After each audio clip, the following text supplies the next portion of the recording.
pertarungan antara Luffy dan juga Kizaru masih berlanjut.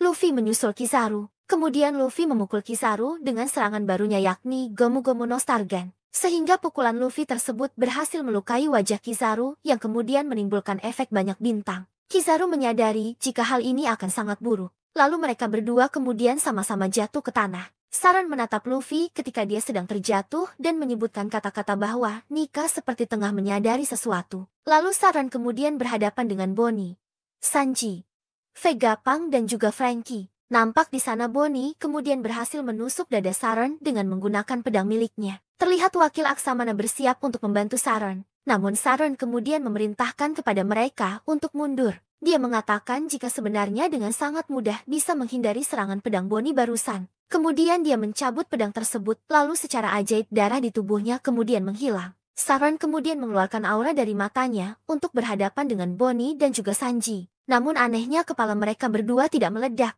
meskipun Bonnie dan juga Sanji terluka di kepala akibat serangan Saran. Lalu Kizaru kemudian menyampaikan permintaan maafnya kepada Saran. Saran kemudian mengatakan jika Kizaru sangat lambat menyelesaikan pekerjaannya. Kemudian Saran yang tiba-tiba saja akan menginjak Luffy yang sudah tak berdaya di tanah. Namun Franky kemudian menyelamatkan Luffy dengan tangannya. Vegapunk, Bonnie, Sanji, dan Franky tidak berdaya dan tidak dapat bergerak lantaran kekuatan misterius dari Saran. Dr. Vegapunk mengatakan jika ini bukanlah reaksi dari kekuatan ilmiah, melainkan kekuatan dari buah iblis. Kemudian memperlihatkan Saran meremas Bonnie. Bonnie saat itu mengatakan kepada Saran jika dirinya lah yang telah menghabisi ayahnya. Adegan lalu berpindah ke kilas balik. Saat Kuma memberitahu Bonnie ketika dirinya masih muda dulu mengenai nikah. Saat itu Kuma mengatakan kepada Bonnie jika dia ingin menjadi seorang pahlawan sehingga dapat memerdekakan orang lain layaknya nikah. Kembali ke masa sekarang di mana Saran mengatakan kepada Bonnie jika ayahnya merupakan orang dari ras Bakennya, yang mana mereka merupakan orang-orang yang pernah melakukan kejahatan di masa lalu. Adegan kemudian berpindah lagi ke masa lalu yakni tepatnya pada 47 tahun silam, menceritakan mengenai kisah Kuma yang berasal dari keluarga yang normal. Dia memiliki seorang ibu yang hanya manusia biasa sedangkan sang ayah merupakan seorang Bakennya. Suatu hari informasi mengenai identitas Kuma bocor sehingga seluruh keluarga Kuma kemudian ditangkap lalu dijadikan sebagai budak di Marijoa. Suatu hari ayah Kuma mengatakan sebuah cerita yang berkaitan dengan legenda nikah. Kala itu ayah Kuma mengatakan jika legenda tersebut telah turun-temurun diceritakan di kalangan ras Bakennya. Ayah Kuma kemudian membunyikan suara genderang pembebasan, lalu saat itu Kuma yang masih kecil ikut menari bersama dengan lantunan genderang tersebut. Hingga tiba-tiba saja ayah Kuma ditembak di bagian kepalanya oleh Tenryubito lantaran dianggap menimbulkan kebisingan. Kembali lagi adegan beralih kepada 38 tahun yang lalu. Tenryubito menjelaskan jika setiap 3 tahun sekali para Tenryubito akan turun ke Marijoa. Di sana mereka akan mengadakan suatu permainan yang sangat kejam yakni berburu manusia. Mereka melakukan permainan tersebut di pulau yang tidak memiliki pemerintahan. Para Tenryubito melepaskan para budak-budak mereka yang bermasalah, kemudian mereka memusnahkan budak-budak tersebut bersama dengan penduduk asli pulau tersebut. Setelah itu, pemerintah dunia akan mengklaim pulau tersebut sebagai miliknya setelah memusnahkan para penduduk di sana. Tahun ini, tempat yang akan dijadikan sebagai permainan mereka adalah God Valley yang letaknya berada di West Blue. Raja God Valley mencoba untuk menghentikan hal tersebut. Namun dia dihabisi nyawanya oleh Saint Vigarland Garling. Saat itu pertandingan dimulai, di mana para Tenryubito berharap jika pertandingan tersebut dimenangkan oleh Garling yang kala itu terlihat tampan dan banyak disukai oleh para Tenryubito. Adegan kemudian beralih di mana seseorang mengatakan kepada Saran jika mereka telah berhasil menangkap seseorang yang kabur yang merupakan anak suku Bakennya. Dilihatkan Kuma diseret ke lapangan oleh budak lainnya. Budak-budak itu sangat takut jika Kuma kabur karena hal itu dapat membahayakan para budak lainnya. Ketika sedang menyeret tubuh Kuma kecil, tiba-tiba saja muncul 2 orang budak lainnya dari atas bukit yakni Emporio Ivankov dan juga Ginny. Ivankov menyebutkan jika bocah tersebut adalah hadiah untuk tahun ini yang berasal dari suku Bakennya. Lalu Ginny mengatakan jika kakaknya juga sangat besar, tetapi hanya di bagian kepalanya saja. Orang yang dimaksud Ginny adalah Ivankov. Sedangkan Ivankov tak menggubris omongan Ginny tersebut. Kemudian Ivanov mengatakan kepada Kuma jika dirinya lebih memilih untuk hidup. Lalu dia kemudian bertanya kepada Kuma tentang bagaimana dengan dirinya. Apakah Kuma memilih untuk hidup juga sama dengan dirinya? Atau lebih memilih untuk menyerah dan mati? Kemudian diperlihatkan bajak laut rak datang ke God Valley. Dilihatkan Kaido, Shiki Charlotte Lin Lin dan lainnya di sana. Sementara itu, Monkey D. Garp juga dikirim ke sana untuk menemui mereka. Diperlihatkan juga salah satu kru bajak laut rak lainnya yakni Gloriosa yang berasal dari Amesan Lily. Dalam turnamen budak tersebut terdapat sebuah peti yang akan diberikan kepada pemenang yang ternyata berisikan buah iblis. Di antara buah iblis yang menjadi hadiah tersebut adalah buah iblis milik Kaido dan juga milik Kuma. Di sisi lain dalam kesempatan kali ini, Kuma dan Ivankov memiliki rencana lain yakni mencuri buah iblis tersebut dan segera menggunakannya untuk melarikan diri. Setelah Ivankov berhasil mencuri peti yang berisi buah iblis, tiba-tiba dirinya diserang oleh Big Mom padahal di dalam peti tersebut berisi buah iblis Wowonomi. Sedangkan buah iblis lainnya yakni Niku Niku Nomi berhasil diambil lebih dulu oleh Kuma dan dia pun memakannya. Di sisi lain diperlihatkan kelompok bajak laut Raja datang ke God Valley. Saat itu, Roger masih mengenakan topi jerami yang sebelumnya sudah diwariskan kepada Shanks. Lalu Shanks mewariskannya kepada Luffy saat ini. Berpindah menuju kerajaan Sorbet yang kemudian menjadi tempat bersembunyi bagi Ivankov, Ginny dan juga Kuma. Setelah 8 tahun kejadian yang menimpa God Valley, diceritakan di kerajaan Sorbet. Hampir 1 dekade telah berlalu setelah Ivankov dan Ginny bertemu dengan Kuma. Saat ini usia Kuma adalah 17 tahun dan dia telah menjadi seorang pendeta. Karena buah iblisnya Kuma kini mampu menyembuhkan orang sakit dan lanjut usia dari rasa sakit yang mereka rasakan. Sehingga Kuma diberi sebutan dengan tangan ajaib oleh orang-orang desa. Sementara itu, Ginny juga saat ini sudah berusia 21 tahun dan sudah tumbuh menjadi gadis yang sangat cantik dan sangat populer di kalangan pemuda setempat. Di desa tempat mereka tinggal sedang terjadi krisis di mana banyak warga yang mengeluh tentang raja baru mereka yang berhati dingin dan juga pelit. Dia sering memaksa orang lemah dan sakit untuk membayar upeti kepada dirinya. Di sisi lain dilihatkan bagaimana upaya Kuma untuk menyembuhkan orang lain, yaitu dengan mengorbankan dirinya sendiri. Ginny yang melihat hal itu ternyata sedih dan sakit hati karena Kuma jadi pelampiasan rasa sakit orang-orang yang telah dia sembuhkan. Dan ketika Kuma berusia 22 tahun, Ginny secara belak-belakan melamar Kuma. Namun Kuma menolak lamaran tersebut. Kuma tak ingin kejadian yang sama di masa lalunya membuat Ginny sengsara karena menikah dengan ras yang benci pemerintah dunia. Kuma kemudian mengubah topik pembicaraannya, yaitu bercerita tentang Dragon dan pasukan kebebasannya. Dalam percakapan tersebut Kuma menyampaikan bagaimana Dragon yang sangat dia kagumi adalah seorang yang berani yang memiliki rasa keadilan. Oleh karena itu, Kuma ingin menjadi seperti Dragon dan berlayar di lautan luas untuk menyelamatkan banyak orang. Di sisi lain, Kuma menemukan tentara raja menculik rakyatnya yang mengklaim jika mereka bisa menggunakan rakyat tersebut dengan sesuka hati karena undang-undang yang berlaku di sana. Undang-undang tersebut adalah membagi kerajaan menjadi 2 bagian, yaitu membuang tanah selatan yang terabaikan di mana para orang tua dan juga miskin tinggal di sana. Sedangkan wilayah utara sangat makmur. Selanjutnya Kuma dan Ginny akhirnya dipenjara karena protes dengan kebijakan tersebut. Namun tanpa diduga tentara kebebasan revolusioner membebaskan mereka. Pasukan tersebut dipimpin oleh Dragon dan Ivankov yang kemudian meminta mereka untuk bergabung dan mengubah dunia. Akhirnya Kuma dan Ginny setuju untuk bergabung dengan mereka. Namun Dragon menyadari jika mereka kekurangan sumber daya dan dana yang diperlukan yang kemudian membuat Kuma pada akhirnya kembali merawat gerejanya yang terletak di tanah selatan. Setelah bertahun-tahun Ginny berhasil naik pangkat menjadi anggota angkatan darat di pasukan revolusioner. Dia sangat bersemangat untuk bergabung dengan pasukan Kuma keesokan harinya dalam misi yang sangat penting. Namun sayang markas tentara revolusioner mendapatkan informasi jika Ginny telah diculik. Hal ini kemudian membuat Dragon dan seluruh pasukan revolusioner khawatir dan bertanya-tanya mengenai siapa musuh mereka kali ini. Mereka akhirnya harus terus melakukan rencana tanpa adanya salah satu pemimpin kunci mereka yaitu Ginny. Ginny diculik dan akan dijadikan istri oleh Tenryubito. Seluruh pasukan tentara revolusioner yang bersama dengan Ginny juga sudah dimusnahkan dalam serangan mendadak pemerintah dunia. Pasukan revolusi dan juga Kuma kemudian menjadi semakin ganas dalam pertempuran setelah mengetahui kabar tersebut. Tentara revolusioner menjemput orang-orang dari kerajaan Gua, dan Kuma juga berteleportasi ke pulau lain untuk membantu para pemberontak. Kuma berhasil mengakhiri pertempuran di pulau itu sendirian. Sedangkan Bonnie adalah anak yang lahir dari Ginny dan Tenryubito. 2 tahun kemudian Ginny terjangkit suatu penyakit yang sangat mematikan yang membuat seluruh tubuhnya akan menjadi biru dan kulit mereka akan menjadi keras seperti batu jika terkena sinar matahari. Ini adalah jenis penyakit yang sangat langka dan sangat mematikan yang lebih parah dari penyakit Amberley Syndrome yang pernah menimpa lo dulu. Karena penyakit tersebut, Ginny akhirnya dilepaskan oleh Tenryubito. Dia lalu kembali ke kerajaan Sorbet dan meninggalkan Bani bersama dengan para tetua yang ada di pulau tersebut. Sebelum sempat bertemu dengan yang lainnya, Jinny kemudian meninggal. Kuma yang menemukan Jinny sudah tak bernyawa, kemudian membaringkan Jinny untuk beristirahat. Setelah itu, Kuma memutuskan untuk merawat dan membesarkan Bonnie dengan bantuan dari para tetua. Tak disangka Bonnie ternyata mengedah penyakit Severska juga, yang kemudian membuat Kuma fokus merawat Bonnie dan keluar dari tentara revolusioner. Kuma tinggal bersama dengan Bonnie dalam sebuah gereja. Di sana, Kuma banyak memberikan Bonnie buku-buku tentang berbagai pulau agar Bonnie bisa membacanya. Dia sangat menghindari cahaya alami untuk kesehatan Bonnie agar tidak terjadi hal yang sama seperti Jinny.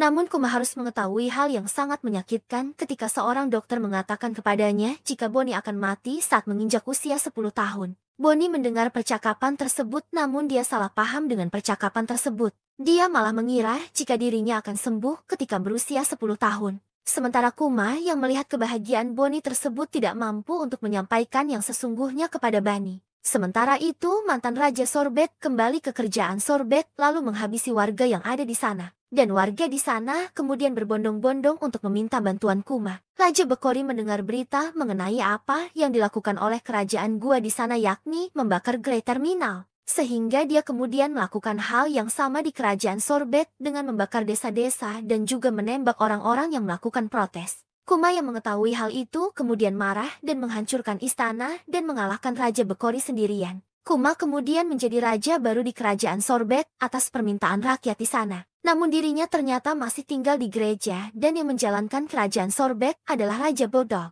Suatu hari, Bonnie diketahui memakan buah Toshi-Toshinomi namun tidak secara sengaja. Raja Bulldog kemudian membawa berita buruk kepada Kuma jika mantan Raja Bekori melarikan diri lagi dan saat ini pemerintah dunia malah berada di pihaknya. Pemerintah dunia membantu Bekori agar bisa kembali merebut kerajaan Sorbet. Kuma saat itu berniat untuk menghancurkan Bekori selamanya meskipun setelah itu dirinya tidak bisa lagi berada di kerajaan Sorbet. Setelah berhasil menenggelamkan semua kapal yang membantu Bekori, Kuma kemudian melarikan diri ke laut dan memutuskan untuk menjadi bajak laut. Sehingga membuat dirinya kemudian menjadi buronan dengan harga bounty yang sangat tinggi. Di sisi lain, Bonnie tinggal bersama dengan Connie di kastil kerajaan Sorbet. Dirinya terus mencari obat untuk menyembuhkan penyakit Bonnie. Kemudian Kuma kembali bertemu lagi dengan Dragon yang kala itu Dragon memberitahu Kuma jika Ivankov dan Inazuma sudah ditangkap dan dipenjara. Sementara itu, Kuma kini sudah menjadi Raja Tiran dan menjadi bajak laut. Cerita berlanjut di kilas balik Kuma. Kizaru beserta anak buahnya datang ke markas Dr. Vegapunk. Markas lainnya yang terletak di Penghazer telah meledak yang terjadi secara misterius. Saat itu, Kizaru membawa dandan Mushi Saint Saren kepada Dr. Vegapunk. Yang mana inti dari pembicaraan tersebut adalah meminta agar Dr. Vegapunk mau membuat Kuma dijadikan sebagai bahan percobaan alias senjata dari manusia yang berbentuk pasifista. Meski pada awalnya Dr. Vegapunk tidak menyetujui hal tersebut lantaran dia sama saja dengan menghabisi nyawa manusia. Dan parahnya lagi, hal itu juga akan membuat Kuma menjadi senjata seutuhnya yang tidak memiliki akal serta perasaan. Namun pada akhirnya, Dr. Vegapunk harus melakukan hal tersebut. Karena Saint Saren telah melakukan hal licik yakni menyendera Bonnie sehingga pada akhirnya operasi pun tetap dilanjutkan. Tak hanya itu, Dr. Vegapunk juga melakukan operasi kepada Bonnie untuk menyembuhkan penyakit langkanya yakni Silver Scale. Setelahnya mereka berdua melakukan operasi yang memakan waktu hampir 2 tahun lamanya. Dan setelah 2 tahun itu, Bonnie kemudian dikembalikan ke kerajaan Sorbet, namun tidak bebas.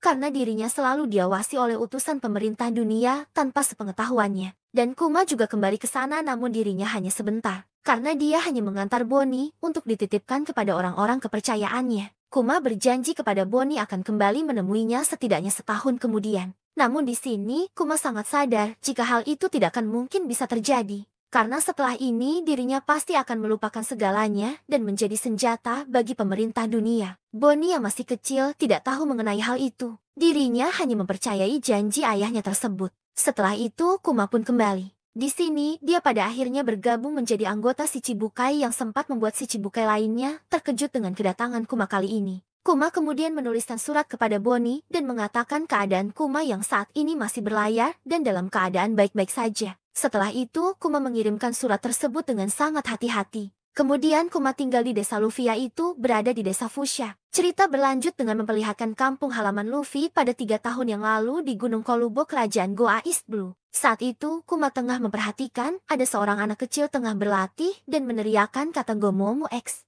Dia juga telah menghancurkan batu berukuran besar yang membuat harimau dan buaya yang sedang berlatih dengannya menjadi ketakutan. Saat itu, Kuma teringat obrolannya dengan dragon di kapal. Kuma beranggapan jika dragon sangat mengenal pulau itu. Kuma mengatakan kepada dragon jika dirinya pernah bertemu dengan seorang anak muda di desa tersebut. Namun tiba-tiba dragon menghentikan ucapan Kuma dan mengatakan jika anak adalah titik kelemahan orang tua mereka. Kuma sangat terkejut mendengar hal itu dari dragon. Dia pun kemudian meminta maaf kepada dragon serta berusaha untuk melupakan apa saja yang pernah dia lihat. Kembali lagi ke bagian ketika Kuma masih terus mengawasi latihan Luffy. Saat itu, Luffy berusia 16 tahun. Saat sedang asyik mengamati Luffy, tiba-tiba saja ada panggilan yang kemudian membuat Kuma tiba-tiba saja menghilang dengan cepat. Luffy saat itu juga sadar jika ada seseorang yang mengamati latihannya dan berniat untuk mengalahkannya. Ternyata saat itu Kuma mendapatkan panggilan dari pemerintah yang memerintahkan Kuma untuk menghajar bajak laut yang telah menjarah kapal milik pedagang.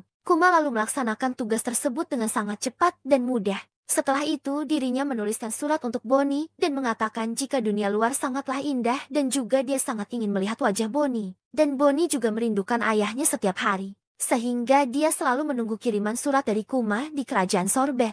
Ternyata setiap surat yang dikirim oleh Kuma dibaca oleh Alpha yang merawat Bonnie. Alpha selalu membaca surat-surat tersebut dan merasa sangat sedih sehingga dia kemudian menyobek surat-surat itu. Lalu Alpha masuk ke dalam kamar Bonnie dan menyuruhnya untuk meminum obat. Meskipun sangat pahit, Bonnie tetap harus meminumnya karena obat tersebut sangat manjur. Padahal yang diminum Bonnie itu bukanlah obat, namun placebo atau obat kosong rasa jeruk. Cerita kemudian berpindah ke laboratorium dari Egghead. Saat itu, kepala Vegapunk sudah tidak besar lagi karena dia telah memotongnya dan menanamkan apel separuh di atasnya. Saat itu, Vegapunk juga telah selesai membuat kloningan Stussy yang nantinya akan menjadi anggota CP0. Dia kemudian melakukan proses selanjutnya kepada Kuma, yaitu memulai proses penghilangan sifat manusia pada otak Kuma saat itu. Di sisi lain, Kuma tetap menuliskan surat kepada Bonnie yang tanpa diketahuinya jika surat-surat tersebut tidak pernah sampai kepadanya. Di tempat lain, saat ini di kerajaan Sorbet sedang dalam keadaan bersuka cita karena mereka tengah mengadakan pesta ulang tahun untuk Bonnie. Di saat semua orang sang terlelap karena kelelahan berpesta, Bonnie kemudian diam-diam menggeledah gereja untuk memastikan jika dia akan menemukan surat dari ayahnya. Namun sayang Bonnie tak kunjung menemukannya. Adegan kemudian berpindah ke markas pasukan revolusi di Batigo, yang mendengar kabar jika Kuma telah menyelamatkan pasukan revolusi yang tengah terdesak oleh angkatan laut. Namun Kuma kemudian langsung menghilang tanpa mengatakan apapun. Sehingga Dragon beranggapan pasti Kuma memiliki alasan tersendiri mengapa dirinya melakukan hal itu. Di sisi lain di kerajaan Solobet terdengar kabar yang menggembirakan. Hal itu karena Bonnie sudah dinyatakan sembuh dari sakitnya dan juga permata biru yang ada di wajahnya juga telah menghilang. Namun Alpha masih tidak mengizinkan Bonnie untuk pergi kemanapun meskipun dirinya telah sembuh. Connie saat itu menyadari jika Alpha adalah utusan pemerintah dunia, karena dirinya telah mengetahui rahasianya setelah mereka keceplosan saat mabuk dalam pesta. Oleh karena itu, Connie juga tidak percaya jika selama ini Kuma tidak pernah mengirimi Bonnie surat, sehingga Connie berinisiatif agar Bonnie bisa kabur. Connie kemudian menyuruh Bonnie pergi ke dermaga dan berlayar bersama Gyogyo, Toh, Potato dan lainnya untuk mencari keberadaan Kuma. Akhirnya Bonnie bisa melarikan diri atas bantuan Connie dan juga Gyogyo. Alpha yang mengetahui hal itu sangat marah dan pergi ke dermaga untuk mencari keberadaan Bonnie. Alpha kemudian melompat untuk bisa sampai ke kapal Bonnie. Namun hal itu bisa diatasi oleh Bonnie yang memukul Alpha dengan tangan besarnya yang mirip dengan mode Gigandi milik Luffy. Akhirnya Bonnie bisa selamat dari belenggu Alpha dan juga pemerintah dunia. Setelah itu, berita mengenai kaburnya Bonnie sampai kepada pemerintah dunia, yang kemudian membuat kapal Bonnie Jetty terkenal dan menjadi bajak laut yang sangat dicari. Cerita berlanjut dengan diperlihatkan peristiwa di Trailer Bark, Sabaody dan Submit World dari sudut pandang Kuma. Saat itu, Kuma juga pernah mengatakan kepada Dr. Vegapunk jika Luffy adalah orang yang akan menjadi penyelamat dunia dan dia sangat meyakini hal itu. Semula Dr. Vegapunk tidak setuju untuk menghapuskan kepribadian dan ingatan Kuma secara menyeluruh. Namun Kuma bisik keras agar Dr. Vegapunk melakukannya. Dr. Vegapunk tidak bisa menolak hal itu. Dia kemudian setuju untuk menghapuskan semua ingatan Kuma dan menyimpannya di Popo Bubble. Sebelum melakukan operasi, Kuma mengatakan sesuatu kepada Dr. Vegapunk. Kuma meminta kepada Vegapunk agar mengucapkan selamat ulang tahun yang ke-10 kepada Bonnie atas namanya yang kemudian sukses membuat Dr. Vegapunk ikut menangis. Dr. Vegapunk sangat tersantu dengan pengorbanan Kuma. Menurutnya kematian Kuma akan membuat semua orang yang menyayanginya sangat sedih. Cerita berlanjut pada masa sekarang di mana Bonnie tidak berdaya berada dalam cangkraman Gorosa Saron raksasa. Gorosa Saron juga semakin membuat Bonnie sedih karena dirinya lah yang telah membuat keluarga Kuma mengalami nasib yang malang. Sehingga membuat Bonnie semakin membenci Saron. Fakta lain juga terungkap jika ternyata Gorosa Saron pernah melakukan uji coba atau suatu eksperimen terhadap juri Bani di masa lalu. Sehingga terungkap jika semua kekuatan yang dimiliki oleh Bonnie saat ini adalah hasil dari eksperimennya. Bonnie semakin membenci Saron dan terus berusaha melawannya dengan semua kekuatannya. Namun sayang Bonnie sudah tidak sanggup lagi menghadapi Saron saat ini. Di tengah-tengah kebimbangan Bonnie,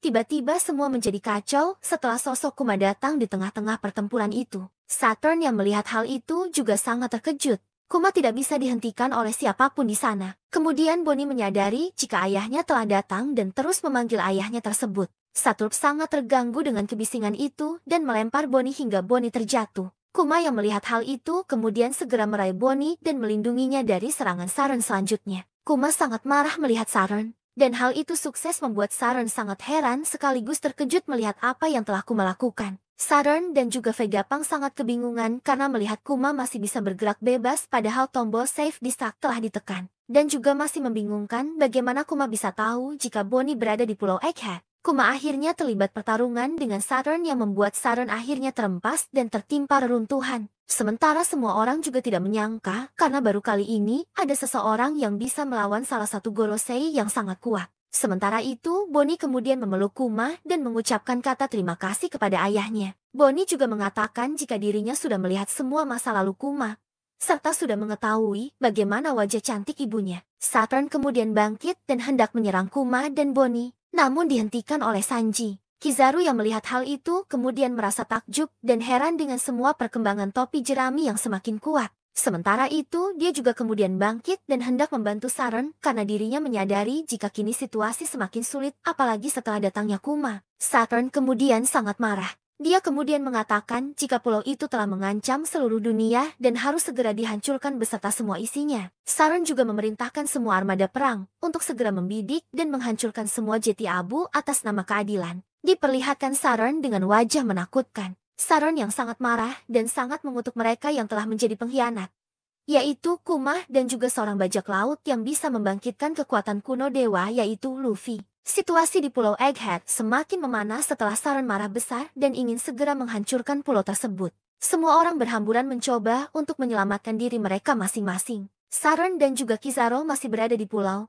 sementara para pasukan angkatan laut lainnya akan segera melakukan pengaboman. Sementara itu, Vegapunk mencoba bernegosiasi dengan Saron yang terlihat sangat-sangat murka. Vegapunk mengatakan jika Saron tidak harus menghancurkan pulau tersebut. Vegapunk juga mengatakan jika bukannya sudah cukup bagi Saron untuk menghabisi dirinya saja. Vegapunk tidak ingin pulau tersebut hancur, karena di sana terletak banyak sekali penelitian yang jika dihancurkan, maka akan membuat ilmu pengetahuan dunia tertinggal 100 tahun. Namun sayangnya Saten tidak mau menerima pernyataan Vegapunk tersebut. Dia ternyata mencurigai Vegapunk yang telah berkhianat dengan pemerintah dunia dan sedang berusaha untuk menutupi sesuatu. Apalagi setelah melihat bagaimana Kuma bisa berbalik menyerang Saron dan angkatan laut lainnya padahal Vegapunk telah bersumpah jika dirinya sudah melakukan operasi kepada Kuma seutuhnya supaya dia tidak memiliki ingatan apapun. Saron masih marah kepada Vegapunk dan mengatakan jika kemajuan tidaklah diperlukan bagi dunia. Vegapunk lalu menyebutkan jika ini semua demi kemanusiaan. Namun sayangnya Saron masih saja tidak peduli dan tidak mau menghentikan pengeboman.